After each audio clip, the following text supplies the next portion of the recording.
Buenas noches a todos. Para mí es un honor estar aquí con ustedes. La verdad estoy asustado con tanto pediatra aquí. Nunca había estado con auditorio de tanto pediatra.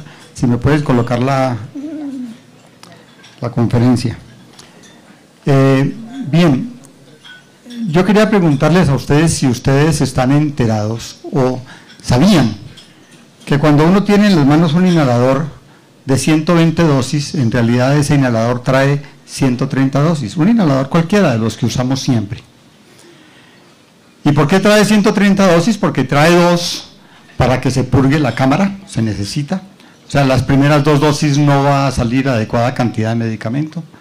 Luego hay 120 dosis de tratamiento y al final vamos a tener unas dosis en las cuales no se puede garantizar que viene la cantidad de medicamento que realmente debería venir.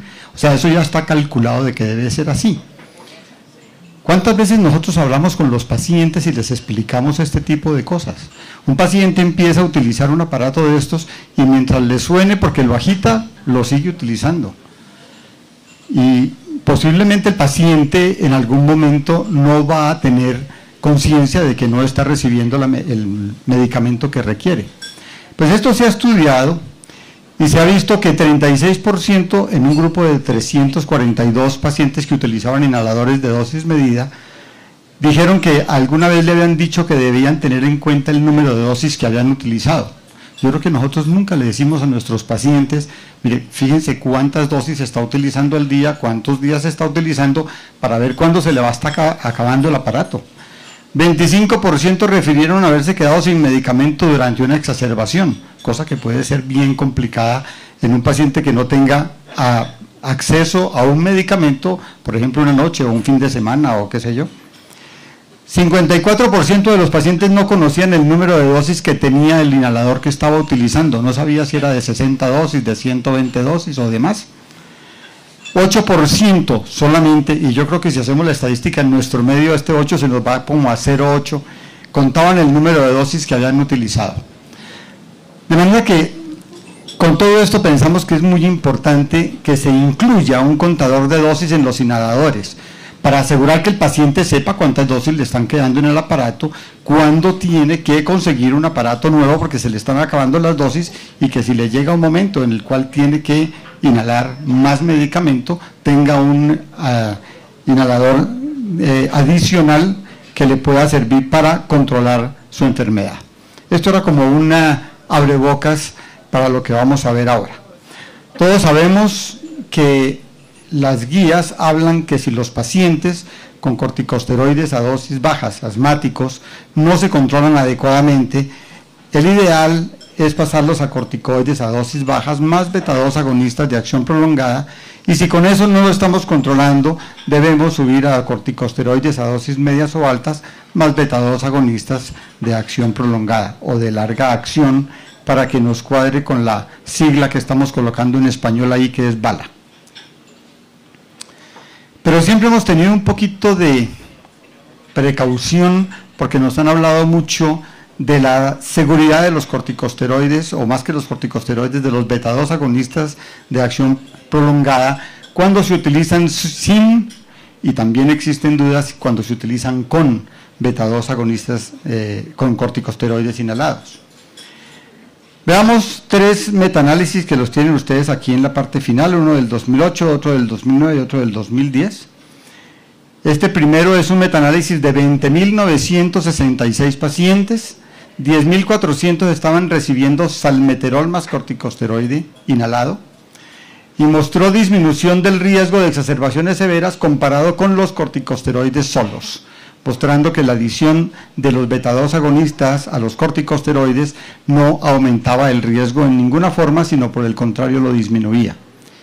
El segundo, que es el de Sears, muestra en 68.000 pacientes, 49.900 recibiendo formoterol con corticosteroide, mostró reducción del riesgo de eventos adversos serios contra corticosteroides sin el beta-2 agonista de acción prolongada, en estas proporciones que están viendo ustedes aquí.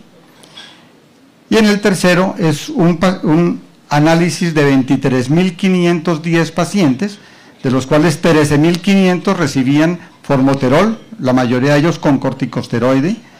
No mostró evidencia de aumento del riesgo de hospitalización relacionado con asma.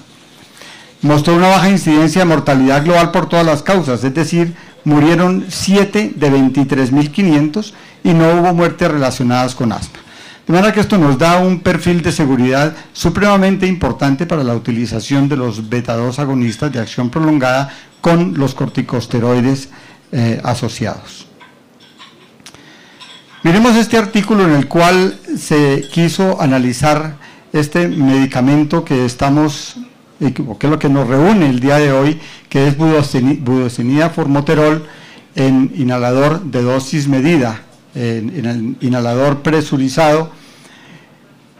Este estudio tenía como objetivo revisar la eficacia, la seguridad y los datos de farmacogenética de budesonida formoterol en inhalador de dosis medida. Este es un estudio del año 2010 que encontró básicamente dos grandes estudios en adolescentes y adultos a 12 semanas con budesonida formoterol 164.5, dos inhalaciones 2 veces al día en los pacientes que tenían asma moderada o severa, o budesonida formoterol a una dosis más baja, que era 84.5, 2 inhalaciones 2 veces al día para asma leve a moderada. Lo que se vio en ese estudio básicamente es que a lo largo de todas las visitas de estos pacientes, a lo largo de las 12 semanas, se encontró una mejoría más importante del volumen expiratorio forzado en el primer segundo en los pacientes que estaban recibiendo budesonida formoterol en inhalador de dosis medida 329 microgramos 2 veces al día. Muy parecido al grupo que estaba recibiendo budesonida con formoterol, pero en dispositivos separados. La budesonida venía en inhalador de dosis medida, en cambio el formoterol en inhalador de polvo seco. Comparado contra budesonida sola o formoterol solo o placebo, vean ustedes la diferencia importante, estadísticamente significativa. Y estos eran pacientes con asma moderada o severa, y los pacientes con asma leve o moderada, en este no estaba el grupo de la budesonida con el formoterol separado, estaba solamente el inhalador como el Banner, estaba la budesonida sola, el formoterol solo y el placebo, y ven ustedes cómo también a lo largo de las 12 semanas se veía como, estos son espirometrías realizadas antes de la dosis siguiente del paciente, o sea, a 11 horas después de haberlo administrado, se ve cómo el BEF1 aumenta en una forma significativa mayor utilizando budesonida formoterol en el inhalador de dosis medida comparado con cada uno de sus componentes por separado y con el placebo. Cuando miramos la primera dosis que se administró en estos pacientes a través de las primeras 12 horas, vemos cómo muy rápidamente sube el BEF1 en estos pacientes, tanto en los que venían recibiendo budesonida formoterol en el inhalador de dosis medida, los dos medicamentos mezclados, cuando venían los dos medicamentos separados era muy parecido realmente, y comparado con cada uno de sus componentes, pues era francamente superior, estadísticamente significativo. Esto en los pacientes con asma moderada severa, y en los pacientes con asma leve a moderada se vio un efecto muy similar. No solamente en el BEF1, sino también en calidad de vida se notó un incremento muy importante en los pacientes que estaban utilizando budesonida formoterol en inhalador de dosis medida o budesonida formoterol en aparatos o dispositivos separados, comparado con los que venían solo budesonida, solo formoterol o placebo, tanto en los de asma moderada severa como en los pacientes que tenían asma leve a moderada. Fue mucho más importante la mejoría en calidad de vida, medida por este cuestionario que es el AQ-LQ. Realmente hay una diferencia significativa en los dos estudios que podemos notar allí. Los inhaladores de dosis medida tienen una zona en la cual se acumula el medicamento, usualmente en suspensión. Por eso hay que estar agitando el aparato antes de utilizarlo siempre, para que la valvulita o la camarita en donde se va a dar la dosis se llene con no solamente el propelente, sino también con el medicamento, y aquí, en el momento que se oprime, va a salir la cantidad que necesitamos o la cantidad que dice el fabricante que se expele a través de la válvula cuando hacemos la actuación de oprimir este dispositivo metálico. Usualmente hay un ingrediente activo que es el medicamento que está en polvo micronizado o está en solución. Hay un propelente que inicialmente eran clorofluorocarbonados, hoy en día todos tienen que ser hidrofluoroalcanos por cuestión de ley, por protección de la capa de ozono. Y hay unos agentes dispersantes que evitan la aglomeración de las partículas, permite un adecuado tamaño de la partícula en el aerosol y permite también una lubricación de la válvula para que no se obstruya. Si ustedes recuerdan, siempre dijimos que el depósito pulmonar de los inhaladores de dosis medida era muy bajo, hablábamos de 4 o 5, máximo hasta 10% de depósito pulmonar, y tratamos por muchos sistemas de lograr que más partículas llegaran. Se utilizaron diferentes tipos de espaciadores o inhalocámaras en los cuales se quedaba la mayoría de las partículas grandes y permitía que las partículas pequeñas en suspensión llegaran en una forma mejor a los pulmones, y con eso se lograba un incremento discreto en el depósito de las partículas allí en el pulmón. A partir de 1987 aproximadamente empezaron a hacer campañas para salvar la capa de ozono y para evitar los clorofluorocarbonados que dañan la capa de ozono, y entonces salieron a la luz los inhaladores con los hidrofluoroalcanos que no dañan la capa de ozono. Estos clorofluorocarbonados están prohibidos en su comercialización, su importación, a partir del 31 de diciembre del 2009, por eso hay muchos medicamentos que tuvieron que salir del mercado. Lo importante de todo esto es que cuando empezaron a hacerse los estudios con estos nuevos propelentes como los hidrofluoroalcanos, se encontró que producían una dosis con una leve disminución de la fuerza de salida del medicamento del aparato, producían unas partículas más pequeñas, y esto permitía que el depósito con los hidrofluoroalcanos fuera mayor, fuera superior en los pulmones. Si ustedes ven este estudio que se hizo inicialmente con beclometasona, ven cómo con los clorofluorocarbonados el depósito en la faringe era muy alto, casi hasta 94%, mientras en el pulmón llegaba apenas al 4%. Cuando se hizo con hidrofluoroalcanos, el tamaño de la partícula y la menor rapidez en la salida del medicamento hacía que el depósito pulmonar llegara hasta 51%.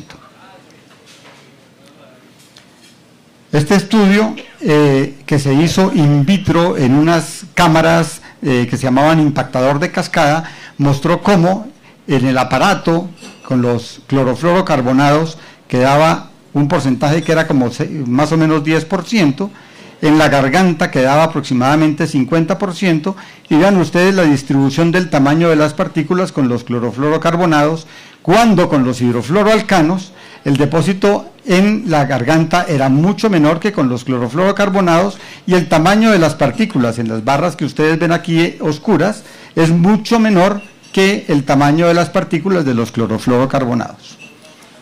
Esto permitió entonces estudios en los cuales se mostró ya in vivo con este mismo doctor Lisch, que lo hizo unos 3 años después, cómo el depósito pulmonar, en este caso de la beclometasona, podía llegar hasta el 52% en el pulmón, cuando antes con los clorofluorocarbonados con la misma sustancia no se llegaba ni siquiera al 5%. De manera que esto es una cosa que tenemos que tener en cuenta con estos nuevos dispositivos, porque son ventajas que se obtienen con estos nuevos propelentes. Estas son las imágenes de ese estudio, donde están el depósito de la beclometasona con hidrofluoroalcanos comparado con el depósito con clorofluorocarbonados en el pulmón, bien sea de beclometasona o de fluticasona.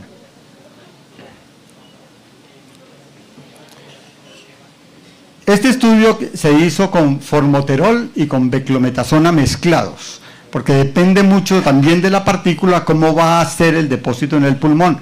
Y vean ustedes cómo en sujetos sanos, en sujetos asmáticos y en pacientes con EPOC se logró un depósito pulmonar bastante adecuado, que medido ya estaba alrededor del 35% de depósito pulmonar. Esto ya nos permite lograr una mejor efectividad porque las partículas están llegando realmente a donde nosotros queremos que lleguen con estos dispositivos de hidrofluoroalcanos. Otro de los problemas que se tiene es que los pacientes no saben exactamente cuándo se les está terminando el medicamento.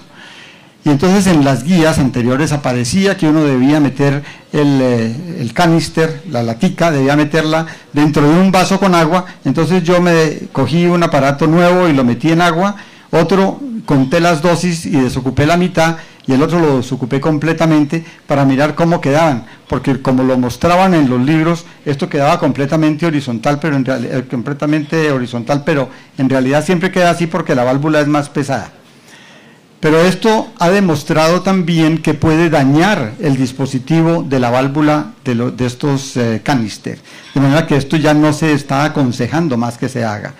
Estos nuevos aparatos, la mayoría de los nuevos dispositivos, vienen con un contador de dosis que permite identificar cuántas dosis le queda al paciente. O el aparato está lleno, vean ustedes la flechita negra aquí, o el aparato está lleno, o el aparato va a la mitad de su contenido, o ya se acabó y las últimas 20 dosis están marcadas en amarillo para que el paciente sepa en qué momento tiene que reemplazar su dispositivo y en esa forma facilitar que el paciente tenga el adecuado suministro de su medicamento y no vaya a tener fallas en la inhalación de solo propelente o de nada, porque el paciente puede seguir haciendo actuaciones pero no salir absolutamente nada de medicamento. Este otro estudio se hizo ya en la parte clínica para estudiar la funcionalidad de este dispositivo presurizado de budesonida formoterol. El objetivo pues era evaluar realmente la funcionalidad en un contexto clínico de este dispositivo que en Estados Unidos se llama Symbicort, aquí se llama Banner. Y los objetivos secundarios pues era evaluar la funcionalidad de Symbicort a través de desenlaces reportados por los pacientes, a través de un cuestionario, un registro diario y un conteo de inhalaciones. Y además de eso se hacía un peso de la canister que el paciente devolvía para tratar de medir la precisión con la cual el paciente reportaba cuántas dosis había realmente disparado y miraban a ver si era preciso con la pérdida de peso el marcador que tenía este dispositivo.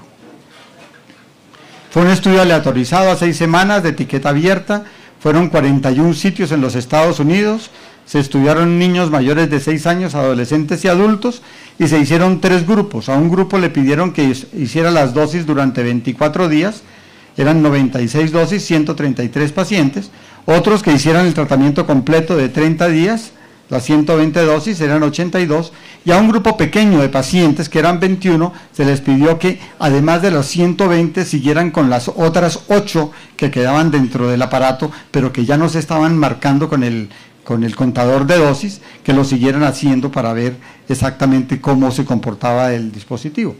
Lo importante de todo esto, porque no les voy a mostrar todos los resultados, es un estudio bastante largo, es que se les preguntó cómo le pareció administrarse el inhalador. ¿Qué tal fue para usted? ¿Fue muy fácil, algo fácil, ni difícil, algo difícil o sin datos? ¿Cómo le pareció usar el contador de dosis para informarle que el medicamento está por terminarse? Y en general, ¿cómo le pareció el inhalador? Y vean ustedes que en realidad la gran mayoría de pacientes y en la mayoría de los casos por encima del 90% les pareció muy fácil o algo fácil. De manera que este dispositivo permite que los pacientes, digamos, es amigable con los pacientes pueden utilizarlo más o menos fácil. Este otro estudio también publicado en el año 2010, en asma persistente, se trataba de hacer una revisión del perfil clínico de budesonida formoterol en inhalador de dosis medida presurizado en pacientes mayores de 12 años con asma persistente. Se estudió farmacogenética, eficacia, tolerabilidad del medicamento, se revisó PubMed y se revisaron los resúmenes de trabajos de investigación que se habían presentado en los congresos recientes. Se encontró que, a pesar de que se sabía o ya se había publicado que había efectos negativos en este tipo de pacientes que tenían arginina 16 arginina sobre la respuesta al salbutamol en cuanto a función pulmonar, exacerbaciones y control de asma, Esto fue un estudio de 98 pacientes que después se replicó en un grupo el doble de grande, en 190 pacientes, y no se pudo comprobar exactamente la misma mala respuesta de este grupo de pacientes que tenían este fenotipo o este genotipo. Posteriormente, esto fue con salbutamol, posteriormente se hacen estudios prospectivos grandes, pero ya con salmeterol o con formoterol, y no se ha demostrado efecto negativo en ninguno de los genotipos, ni del glicina 16-arginina o arginina 16-arginina, sobre función pulmonar, control de asma o exacerbaciones en pacientes tratados con estas dos mezclas de beta-2 agonista de acción prolongada más corticosteroide inhalado. Esto es para mostrar la velocidad de acción de los diferentes medicamentos que se estudiaron o que se revisaron en este estudio. Los pacientes de la columna verde son budesonida, formoterol en inhalador de dosis medida presurizado. Este morado es fluticasona, salmeterol en inhalador de polvo seco. El morado más claro es salbutamol o albuterol en inhalador de dosis medida. Y el último es el placebo. Ven ustedes como a los 3 minutos no hay diferencia entre fluticasona, salmeterol y placebo. En cambio sí hay una diferencia muy importante con los que contenían o salmeterol, es decir, albuterol o salmeterol, o los que tenían formoterol con budesonida, mostrando que a los 3 minutos se podía encontrar una mejoría importante del BEF1 por su acción rápida de este medicamento. A los 15 minutos también se demostró que había una muy buena broncodilatación de budesonida, formoterol en inhalador de dosis medida. Esta roja es la budesonida en inhalador de dosis medida y formoterol en polvo seco. El tercero es budesonida solo, el verde es formoterol solo y el amarillo es placebo. Obviamente los que tenían formoterol tuvieron adecuada broncodilatación a los 15 minutos, tanto en los pacientes que tenían asma moderada a severa como en los pacientes con asma leve. Más aún, se encontró una disminución muy importante en la cantidad de exacerbaciones de asma en los pacientes que tenían budesonida formoterol comparado con aquellos que recibían solo budesonida, y que era relativo a la dosis. Los pacientes que recibieron dosis más alta, 640 y 18, comparados con los de 329, tuvieron una disminución adicional de la cantidad de las exacerbaciones.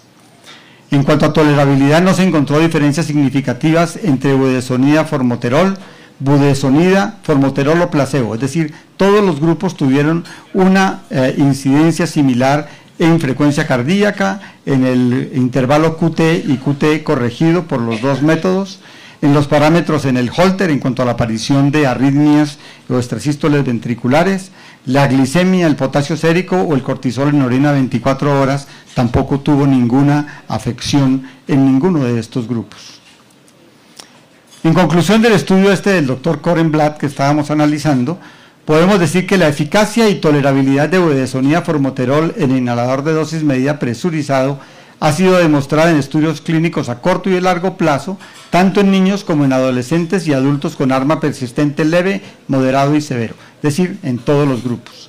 Consistentemente ha demostrado mayor eficacia en función pulmonar y medidas de control del asma comparado con sus componentes solos, es decir, con el formoterol y con la budesonida, y contra el placebo en todos los estudios.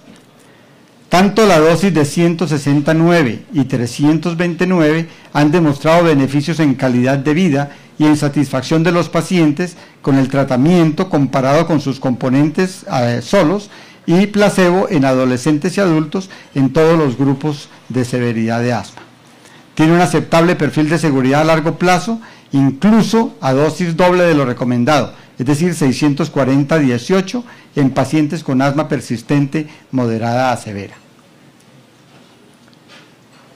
En este estudio, básicamente, y creo que es el último que voy a mostrar, es mirar la seguridad y la eficacia de budesonida, formoterol en inhalador de dosis medida presurizado comparado con el que ya conocemos hace rato, que es el turbohaler, tanto en adolescentes como en adultos con asma.